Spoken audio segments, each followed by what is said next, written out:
Oi, gente. Então, continuando agora com os transtornos de personalidade, vamos conversar sobre os transtornos de personalidade do grupo B, certo? Começando então pelo transtorno de personalidade antissocial. O que é isso? Transtorno de personalidade antissocial. Então, o transtorno de personalidade que é caracterizado por aquele padrão difuso que a gente já conversou, né? De desconsideração e violação de direitos das outras pessoas. Isso muito precoce, desde os 15 anos de idade, né? A gente para fazer o diagnóstico precisa que o indivíduo tenha 18 anos pelo menos, mas essas características de desconsideração, desrespeito, violação dos direitos dos outros já estão presentes antes dos 18 anos, ali desde os 15 anos de idade, certo? Então são várias características, né? Isso vocês podem ver direitinho no manual, quantas que são, isso eu não vou abordar no vídeo, mas eu vou citar aqui algumas características que fazem parte desse núcleo principal de desconsiderar e violar o direito dos outros, de desrespeito, certo? Então a gente tem uma característica do paciente de fracasso em ajustar-se às normas sociais. Ele costuma sempre estar fracassando, não conseguindo obedecer às normas sociais. Funcionamento sempre de afrontamento dessas normas, né? Existe uma tendência à falsidade, então mentiras repetitivas, uso de nomes falsos, trapaça para se dar bem, impulsividade ou fracasso em fazer planos para o futuro. Então existe sempre uma busca de um prazer mais imediato, né? Aquela ideia da gente conseguir conter impulso para planejar ganhos a médio e longo prazo. Uh, Tende nesses pacientes não estar presente essa capacidade de planejamento. Outras características também que encontramos em alguns pacientes é uma irritabilidade e agressividade importantes, né, às vezes com comportamentos muito agressivos, e quando são agressivos são bastante agressivos, né? Existe um descaso pela segurança de si ou outros, não tem limites para a experiência, então o que interessa é o, o avanço sobre, né, o desrespeito a essas normas de segurança também. Existe uma irresponsabilidade reiterada, né? Então, assim, falhas repetidas de manter conduta consistente no trabalho. Então, assim, é uma pessoa que está sempre faltando trabalho, chega atrasado, não honra as obrigações financeiras, obrigações, trabalhos, aulas, eventos, e sem um impacto em relação à questão de responsabilidade com o outro, certo? Existe essa ausência de remorso nessas atividades. Então, diferente do que algumas pessoas pensam que antissocial tem a ver com uma pessoa que evita, né, o contato com o outro, no sentido leigo, às vezes até a gente vê expressões na internet, as pessoas falando que eu sou meio antissocial, que eu evito. Não, não tem nada a ver. O antissocial, ele tem essas características de desconsideração e violação dos direitos de outras pessoas, de um desrespeito e um foco em si, né? O prazer em estar violando o direito dos outros, certo? É um diagnóstico que é predominantemente do gênero masculino, né? Existe no sexo feminino, mas é uma prevalência bem menor, certo? Então, em relação ao curso da doença, né, alguns casos tendem a ter uma atenuação dos sintomas, até mesmo uma remissão com o avançar da idade, talvez até por um aprendizado mais lento, né, da repercussão negativa que esses atos reiterados, repetidos, costumam ocorrer. E também parece ter uma ligação em condições socioculturais mais baixas, né, em contextos urbanos. O cuidado que a gente tem que tomar, né, no diagnóstico diferencial é separar, né, os transtornos por uso de substâncias, que podem ter algumas dessas características intensificadas ou presentes decorrente do próprio uso direto de alguma substância de abuso, né? Temos que separar também dos quadros com transtornos psicóticos, né, o transtorno bipolar, que podem, no momento de crise, ter algumas dessas características também presentes. Então, a gente tem que lembrar desse padrão difuso, início lá da adolescência, início da vida adulta, bem típico do transtorno de personalidade, né, que acaba diferenciando muito desses outros quadros que costumam funcionar com episódios agudos, caracterizados dos sintomas de cada uma dessas patologias, né? E claro, também poder fazer diferença de outros transtornos de personalidade, né? Podem existir características antissociais em outros diagnósticos, né? Outros transtornos de personalidade?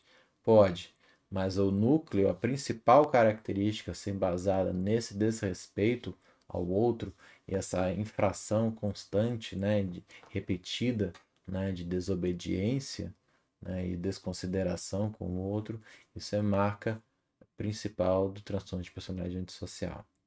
Certo? Continuando, vamos para o transtorno de personalidade borderline. O transtorno de personalidade borderline é caracterizado por o mesmo padrão difuso iniciado lá na adolescência, vida adulta, de instabilidade das relações interpessoais, da autoimagem, dos afetos e de impulsividade acentuada, né? Então, várias características, não precisam ser todas, mas várias características costumam estar presentes neste transtorno. Que características? Então, é muito frequente o esforço desesperado para evitar o abandono, seja um paciente, uma paciente que, por exemplo, discute com o parceiro, a parceira, né? Tem uma discussão, às vezes comum de desentendimento, e a pessoa depois fica ligando dezenas e dezenas de vezes, ou às vezes sem discussão nenhuma. O simples fato do parceiro, da parceira não atender o telefonema, começa a ligar, vindo com alterações cognitivas, né? Como a gente estava falando lá das características de personalidade, ideias de abandono já preconcebidas e o medo de se perder essa relação, levando a pessoa a ficar ligando 10, 20 vezes constantemente, né? Fazendo esse esforço desesperado para evitar o abandono, que é uma ameaça sempre quase que constante na vida do paciente, certo? Nesse sentido, os relacionamentos interpessoais acabam sendo muito instáveis e muito intensos, né? Existe um padrão que a pessoa fica o tempo todo indo do 8 a 80, né? A pessoa com quem se relaciona, qualquer agrado que ela faça, ela é um anjo que veio do céu. Primeira frustração que houver em relação a essa pessoa já é o capeta na Terra, né? Então existe uma coisa de idealização e desvalorização muito intensa e a relação interpessoal fica completamente estável, muito intensa e muito sofrida, tanto para o paciente quanto para o próprio parceiro, própria parceira desta pessoa, né? Sejam relacionamentos amorosos mesmo, afetivos, às vezes são relacionamentos com qualquer pessoa, relacionamentos de trabalho, relacionamentos com familiares, né? Sempre essa forma de relacionar-se de forma instável e muito intensa. Também observamos também uma perturbação da identidade, né? O que é isso, perturbação da identidade? Então, existe uma instabilidade acentuada e persistente da autoimagem, ou de como ela se percebe, né? Isso pode ser em relação a como ela se percebe, como é que ela pensa, como é que ela se relaciona, como é que até no quesito de relações sexuais, como é que, enfim, como é que você se identifica? Observamos também uma impulsividade em pelo menos duas áreas potencialmente destrutivas. Então, assim, nos gastos, né?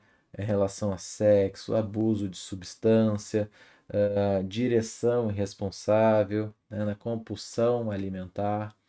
Então, também encontramos também uma característica de impulsividade recorrente nesses quadros, tá?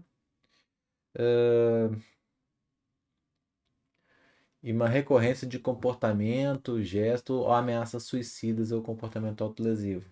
É aquela ideia da suicidalidade crônica. Existe sempre um risco, né, uma fantasia presente, né, da pessoa cometer um ato contra si, né, de se machucar ou de buscar, né, o suicídio ou fantasiar sobre o suicídio no enfrentamento de problemas do, do dia a dia. Além disso, também temos uma instabilidade afetiva, né, devido a uma acentuada reatividade do humor, né, o que a gente chama de intolerância à frustração. Né, a pessoa fica muito instável afetivamente, vai do 8 a 80, às vezes porque reage, né, afetivamente de forma muito acentuada, às vezes com coisas pequenas, certo? Alguns pacientes também podem apresentar um sentimento crônico de vazio, né, e de desvalorização. Outros apresentam uma raiva intensa, inapropriada, ou dificuldade de controlá-la, sendo muito violento, às vezes não só verbalmente, como fisicamente, sempre se envolvendo em brigas e agressões, né? E por fim também encontramos uma característica de ideação paranoide transitória associada a estresse. O que é isso? Que às vezes com pequenas coisas a pessoa já entra no funcionamento completamente desconfiado. Né? Não existe espaço mental para poder tolerar essas pequenas coisas que, né, essa não satisfação naquele momento de desejo, né, de um desejo de alguma realização, certo? No transtorno borderline, a prevalência costuma ser maior no sexo feminino. E sobre o curso da doença, em muitos casos a gente costuma também ver uma atenuação dos sintomas, seja com controle melhor de impulso, né? A instabilidade do humor diminuindo um pouco, né? Mas que também podem evoluir, às vezes com quadros depressivos mais crônicos, né? Mais refratários aos tratamentos, né? Até por muitas questões, por exemplo, envolvendo a não realização, certo? Já no diagnóstico diferencial desses quadros, a gente tem que sempre lembrar, né, dos transtornos de humor, que costumam, às vezes, ser tanto diagnóstico diferencial como comorbidade no quadro. Então, inclusive, precisam ser bem tratados para que a gente possa abordar o paciente com transtorno borderline de personalidade de forma adequada no tratamento. Né? Então, um transtorno bipolar não tratado, né, comórbido, num quadro desse, dificilmente a gente vai conseguir abordar, né, e melhorar esse funcionamento pessoal, interpessoal desse paciente, né?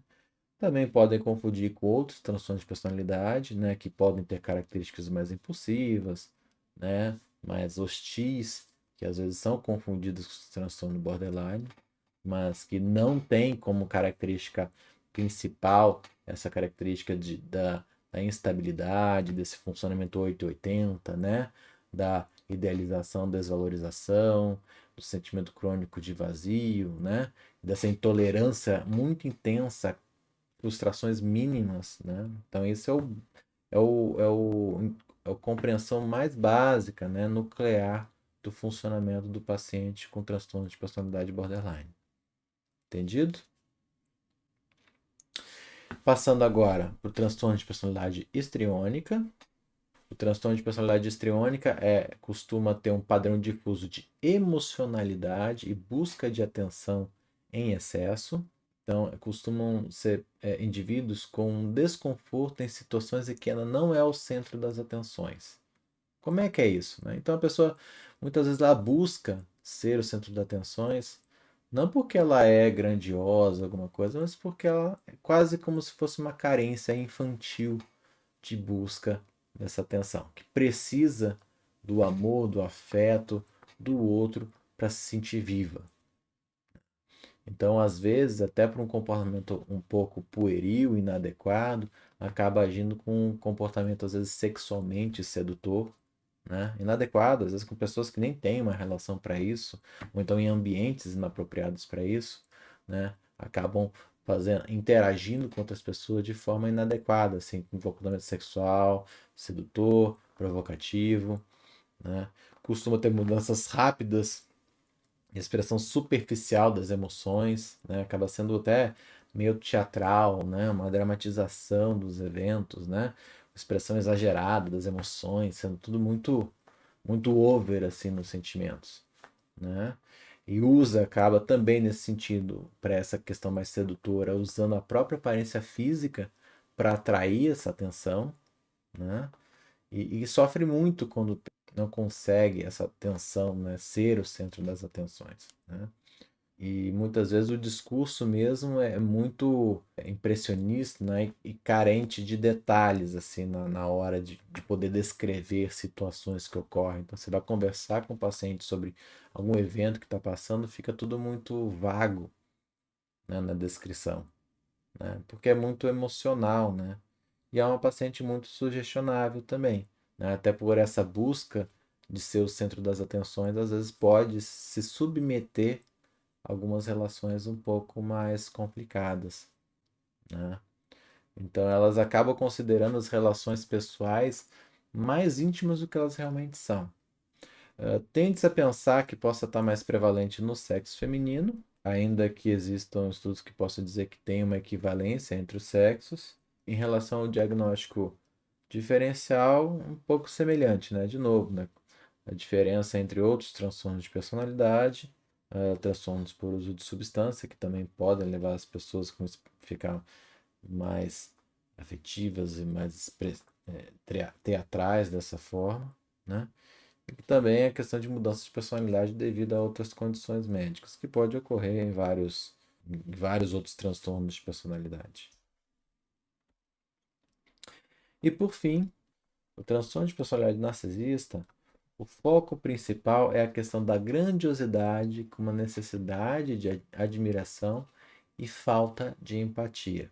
Então, esse aspecto da grandiosidade, diferente dos outros transtornos, é o principal aqui no quadro. Essa grandiosidade pode ser em fantasia ou até no próprio comportamento. Em fantasia, eu digo no, no pensamento íntimo sobre si, né? Uma fantasia de grandeza, ou no próprio comportamento da pessoa no dia a dia. Então, existe uma sensação grandiosa da própria importância, né? É uma pessoa que está preocupada com fantasia de sucesso ilimitado, tem fantasias de poder, brilho, beleza, amor ou amor ideal. Outras características que podem aparecer também, né? Acreditar ser especial e único, né? E que pode ser somente compreendido, né? Essa pessoa só pode ser compreendida, ou ela só pode se associar a outras pessoas ou instituições, né, especiais com condição elevada, né? Então acaba sendo o drama do narcisista, né? Ele é sempre grande demais e acaba ficando sozinho porque ninguém é grande o bastante para se relacionar com ele, né? Então demanda admiração excessiva, né? Apresenta um sentimento de possuir direitos, né? Expectativas irracionais de tratamento especialmente favorável, né? Possui direitos que têm que ser supridos como ela acha que tem, né? De acordo com as próprias expectativas, né? Muitas vezes pode ser explorador nas relações interpessoais, tirando vantagem de outros, né, para atingir os próprios fins. Muitos pacientes carecem de uma capacidade de empatia, né? Ela reluta em reconhecer ou até dificuldade de se identificar com os sentimentos e necessidades dos outros. Muitas vezes é frequentemente invejoso em relação aos outros, né? Ou acredita que os outros a invejam, é uma questão até projetiva, né? E muitas vezes com isso também demonstrando um comportamento ou atitude arrogante, insolente, né? Se você não consegue se empatizar, se as relações são sempre assim, uma pessoa está por cima da outra, né? Acaba podendo ser arrogante também na relação com os outros, né? Nesses transtornos costuma ter uma prevalência mais entre homens. Em relação ao desenvolvimento, né, o curso da doença, aqui com o próprio avançar da idade, muitos pacientes acabam tendo, na verdade, uma piora do quadro, começa a ter as limitações de vida, de força, de beleza, e que podem, com esse declínio, né, ter um agravamento dessas características. E também no diagnóstico diferencial a gente tem que lembrar também, de novo, lá dos transtornos de mania, hipomania, os transtornos de humor, né? Principalmente do humor elevado, né? Então você vai pensar no transtorno bipolar numa fase maníaca, ela vai ter aquela coisa de grandeza naquele episódio específico. Fora da crise, a pessoa tem um funcionamento normal, agradável e tudo mais.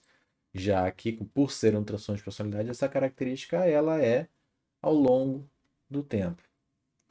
ou então também com o uso de substâncias, né? Inclusive até substâncias que podem simular, né, este efeito, como substâncias prodopaminérgicas, como fetamina, cocaína, que podem fazer essa elevação do humor, né, da sensação de grandeza mesmo, certo? Então, estes foram os transtornos de personalidade do grupo B. Espero que tenham gostado do vídeo. Não deixe de assistir os outros vídeos. Se você gostou ou não gostou, deixa aí, deixa o teu like. Se não gostou, também ajuda a gente aqui a entender o que você achou que faltou nesse vídeo. E continua acompanhando o vídeo, seguir o canal para ajudar a gente a crescer e melhorar esse material para que a gente possa contribuir com a educação médica agora e no futuro. Tá joia? Um abraço e até o próximo.